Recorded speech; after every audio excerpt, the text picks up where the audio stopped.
It's the Hoffman Show on the Team 980, always live as well on the free Odyssey app. You hear Logan Paulson's thoughts after watching the tape on the Commanders win Sunday over the Patriots coming up at 5 o'clock. But right now, our pleasure to welcome back to the show our friend Clinton Yates from home, not from a World Series site, not from the MLB playoffs.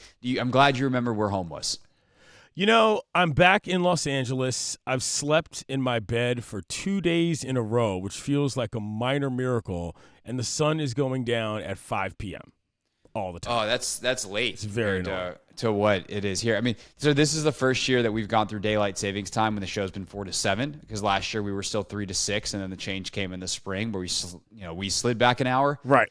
And so like 20 minutes into the show in DC, the sun is going down. I walk out the door to go to work, and I'm like, it's starting to get dark out. It's 2:30. What are we doing? Yeah, it's a little bit of a dagger. The only thing that makes it bearable is the weather not being frigid, so that I am thankful for. Yeah, no, Lest we don't have forget. that. Yeah, the whole cold weather is coming soon. Anyway, people want the sports. When we were texting earlier this week, you're like, I think I want to talk about the old Mandos. I think I want to talk about Sam Howell. And I was like, you don't have to tell me twice. That's what I spend all day doing. So you've been watching. You've seen. I gather from our conversation, you've seen enough from Sam Howell.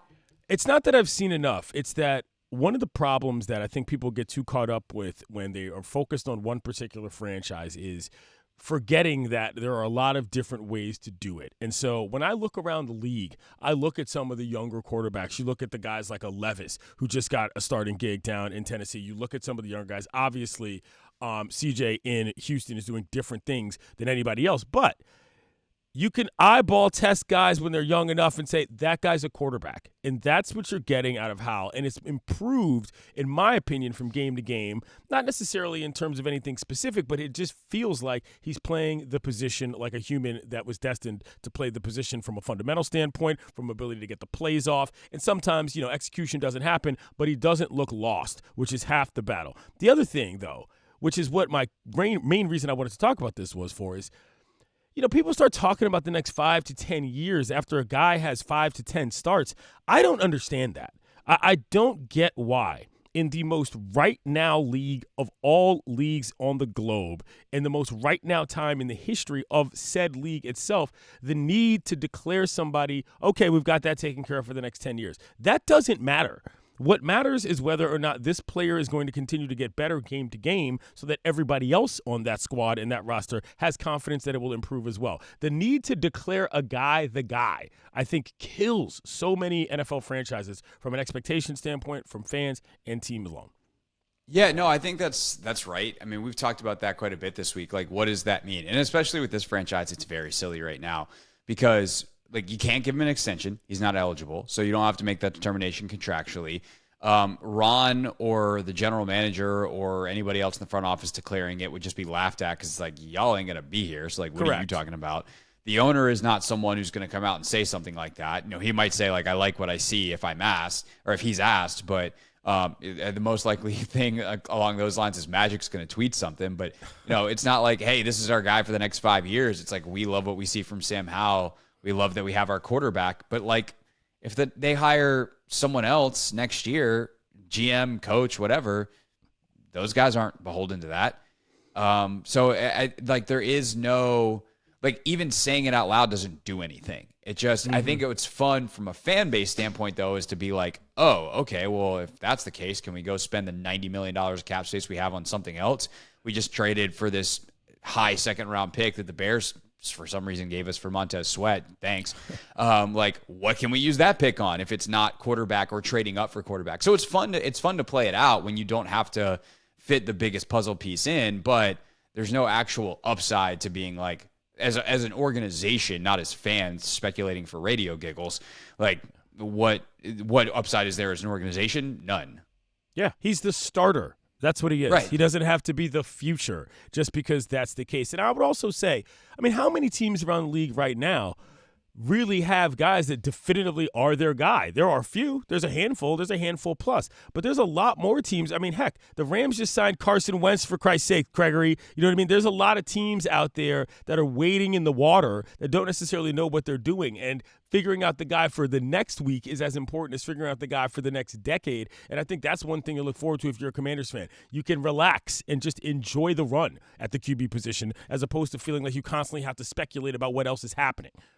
Right. No, there is an element of like week to week. You just don't know what's going to happen in this league. But there's also like, okay, if you know, I don't know, the Rams are in a weird spot because Stafford's a little bit older. But like, let's say, I don't know, I'm scrolling through the standings real quick. If CJ gets hurt in Houston, knock on wood, or like, here's a good one, Colts. That way I don't have to do hypothetical and put that evil on anyone, right? They know their quarterback for the future is Anthony Richardson, and they've got Gardner Minshew for right now. And like Minshew week to week is an adventure. But like they don't have to worry about the future. And that is, I think, calming for the organization. I would say to an extent the Titans, like, looks like Levis is a guy. Like, okay, cool.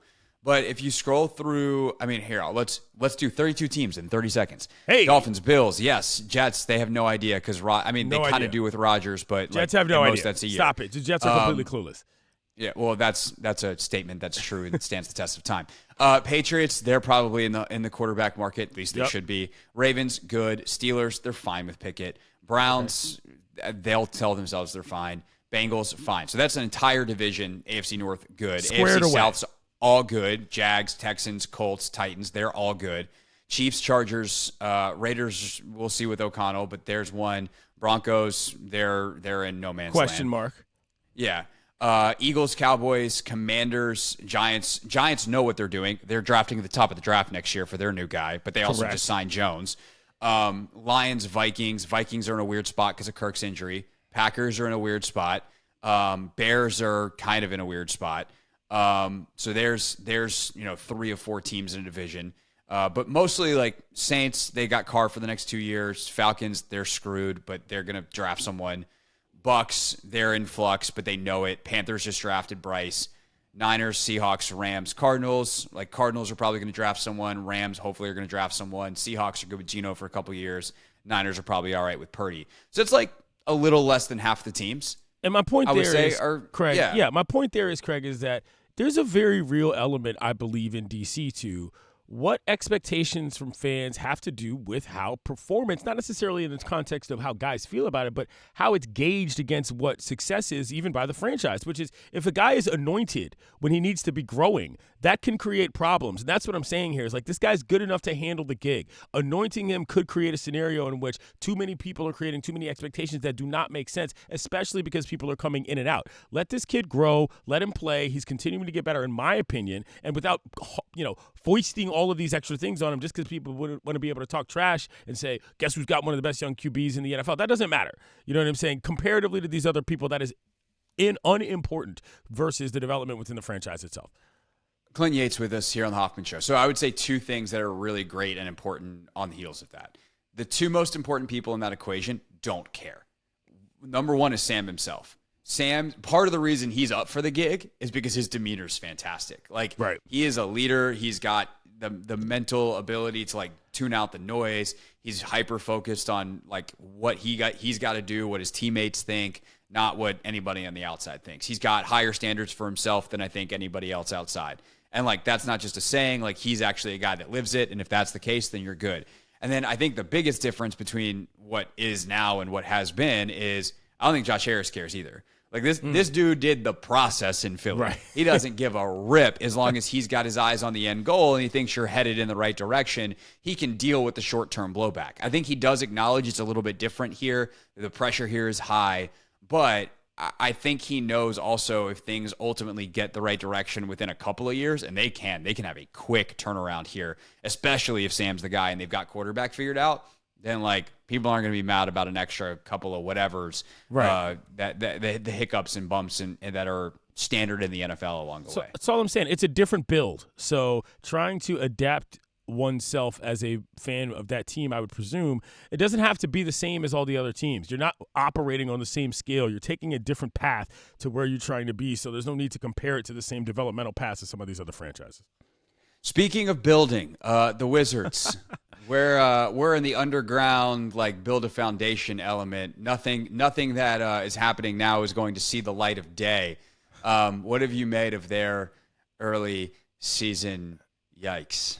I mean, it is shades of, the Nick Young, Javale era in terms of the levels of seriousness on the court at any given time. That was a fundamental time in my life for many reasons, because it was like, hey, we're here to have fun. Whether or not we're any good doesn't really matter.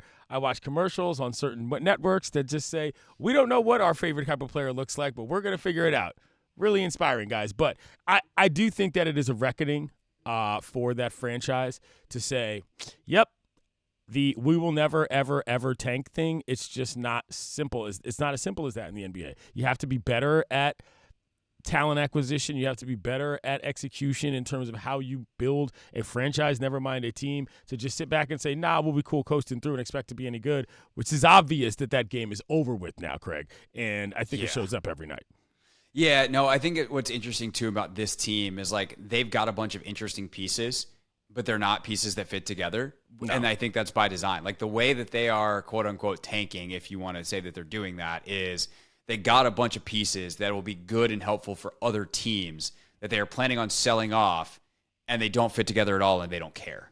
Right. And I think that's smart. They can't say that, and I haven't talked to anybody explicitly about that. I've watched 6 games or whatever it is of basketball and gone, oh, this is a disaster. But that's kind of where we are.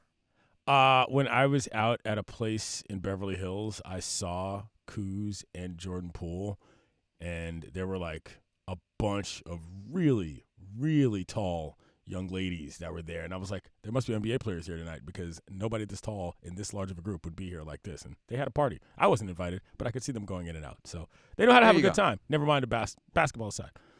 Yeah. By the way, Jordan Poole, not as good of a shooter as I thought. I looked up his career splits the other day, and I was like, oh, he's on track. Yeah. I thought he was going to regress progress to the mean. No. He just shoots 33% from 3. Chucker is the name in some circles, but this is who they are right now. Their identity is having a good year though. Their identity is one of fine. You're not taking your high school basketball team there to lock down fundamentals and see how the guys do it at the big level. You're going to have a blast and maybe see some wacky plays that'll show up on SportsCenter later that night. Hey, they got the Hornets tonight, so they got a chance tonight. Okay. So that's fun. We'll talk to your pal and mine, Dave Johnson, coming up at 6:15. Love Dave. So, it's in the net. It's in the net. He had a really funny bit. Linnell was on with us. This is like a year ago. Okay. And Linnell's like, I've got a Dave Johnson impression. And we're like, well, you can't just throw that out there with Dave on the horn and not let us hear it. And Linnell does it, and like, it's pretty good. And Dave's like, you nailed it. It sounds like you lost a couple of organs. That's what I do every night. Dave is the best, man. I love that guy. He is. He joins us at 6:15. Clinton Yates joins us every Wednesday here on The Hoffman Show. Thank you kindly, sir. Absolutely. I like your new digs. For all of those who don't know, Craig has a camera with a remote control that he doesn't even know how to use yet. It's like a kid breaking his toys on Christmas morning, but that doesn't apply to you, sir. Of course not. Anyways, goodbye. L'chaim. Hey, this is D.A., and you're listening to The Hoffman Show on the Team 980 and the Odyssey app.